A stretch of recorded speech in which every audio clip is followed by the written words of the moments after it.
your opinion on this, like the closure or ratification of the Department of Education and whatnot, what's going on with the current administration. What is it like as a MPS teacher, or that's for people that don't know, you're in a public school system. Correct. So you guys are receiving federal funding. When something like that is getting shut down, how does that affect you guys going into like this school year, or does it yet?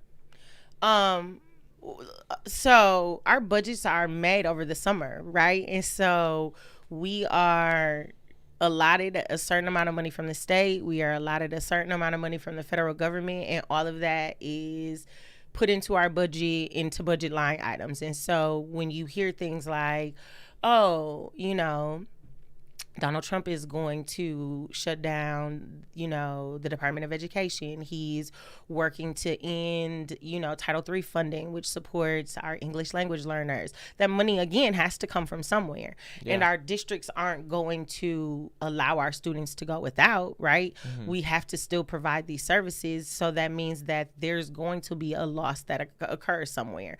And I think, people have convinced themselves that somehow their school or their school district won't be directly impacted by this. It will, because all schools, regardless of their status, whether they be public, private, or charter, receive some sort of federal funding.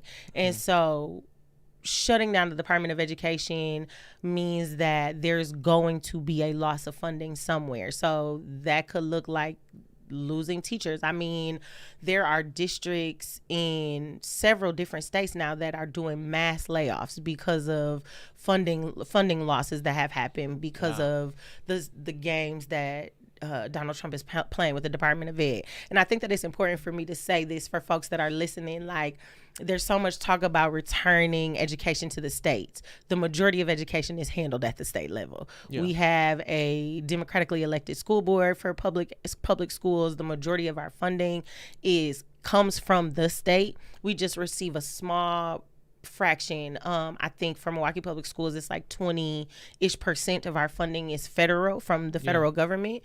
But that is funding that we rely upon. But there's nothing that the federal government controls in terms of operations. They're not running. Right. Yeah, they're not running it. They're just giving you guys a little bit of money to do it. Right. So that's what blows my mind. It's like they're not even having like we're gonna cut waste, fraud, and abuse. Right. It's like, okay, well, that's not any waste fraud. They're just giving the money to the people that are doing it. If you have a problem or you think something's going on, then why don't you go in and investigate these school boards or whatever? But they don't want to do that. They don't want to actually make anything better. They're just like, we want that money for something else. Right. And I think the biggest role that the Department of Education plays is the Office of Civil Rights, right? It ensures that children with disabilities are getting the services that they need. It ensures that schools aren't discriminating against children based upon their religion or their race or, their ethnicity, things like that, right? That is why the Department of Education is important. That and the funding, yes, but ultimately everything comes from the state. And so this idea that like we're going to somehow return education to the states is already there. Yeah. Yeah, it's weird. And the whole like return it to the states thing, it's like, I think we fought a war over trying to return stuff to the states a while back. We did. Yeah, so I just think that that's so silly. I had somebody explain that to me. They were like trying to, bro, he's just trying to give it back to the states. Let the states figure out what they want to do. And I was, to your point, being like, the state already does what the state does. The state just needs a little bit more money. The state does not. I mean, the federal government doesn't determine what curriculum your children. It's like we talked about. I mean, in the South, they're just getting a book. Right. You know what I mean? So it is. Yeah. It makes me sad, man. It makes me sad. But what are you gonna do? Did you hear Scott Walker wants to run again? Run for what? Something. I don't know. I just saw that he's down. He needs to run down the street. Okay. He needs to run around the corner. Can I ask? This is something I was a child going through school when all his stuff was going on. Can you explain to me exactly what his deal was? Why he hates you guys so much? And what was the beef with him and teachers? I feel like he might have had a teacher who didn't like him. I think he got curved by a teacher at some point. Right. Like I really feel like there's some like internal hurt that I cannot describe, but he was anti-collective bargaining rights for teachers. He did not believe that teachers should be able to bargain for fair wages, bargain for better insurance.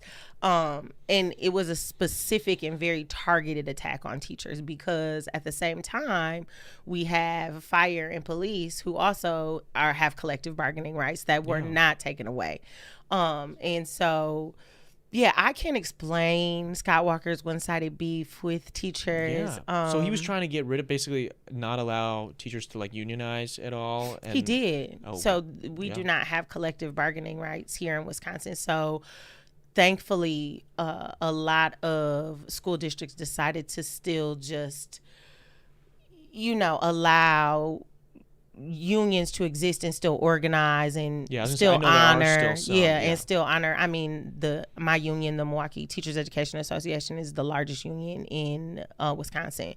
And so our district still honors the collective bargaining agreement that they once had, but they could easily say we're not, right? And then where would we be? So you can still organize members and sign up, but it's not like how back then it would like come out of your paycheck directly. You have to like sign an application and all of those things. So it just makes it a little bit more difficult. We have to recertify every year, which, makes it a little bit more difficult. But I don't know what the point was, but whatever it was, it backfired because we lost a huge swath of teachers, tons of teachers due to left. Act 10.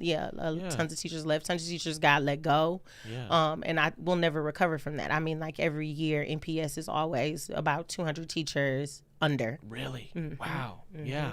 Just an idiot too, and didn't he get smoked in the next election after that? Yeah, and and he'll get smoked this time if he comes back. I'm like, dude, there's no chance for him. Yeah, like you're talking earlier, there's like a crisis where kids aren't being able to read anymore, like are having trouble reading at the levels they should be reading at. That's probably something. I mean, I can't imagine that that's not a residual effect from that. Oh, you know gosh, what I mean? Like, it 100% is. Like nothing, I'm not saying that we didn't already have issues. I'm sure we did. But it's like nothing was going to get better by like, let's make it harder to be a teacher, to stay a teacher, to become a better teacher. I don't know. Just, yeah, goofy guy. So fuck you, Scott Walker. And then when you think about it too, a lot of the teachers that retired were veterans, right? They had the time to retire, and we know that children learn better from veteran teachers. And so when you remove a large portion of the veteran teachers from the school community, now you're putting in front of students new, like fresh out of college teachers who are not ready to handle all of the responsibilities that come along with being a classroom teacher, particularly a classroom teacher in a Title I district. Now, NPS is not just Title I schools. Like our district is 90% economically disadvantaged. So that's why our students are able to get free lunch across the board, because there are so many students in our district that are economically disadvantaged. And so now we're putting a bunch of either uncertified or newly certified teachers in front of students that have these high needs. Of course, that's going to drastically shift the achievement outcomes. Yeah. It's just not rocket science. It's all just like very simple. But I guess if you keep everybody dumb, then they don't see a problem with that. That's the point. Thanks for watching that last video, guys. Click right over here to see the episode in its entirety, or click over here to subscribe and check out all the other cool shit we have on the channel. What are you gonna do? What are you gonna do? Do it.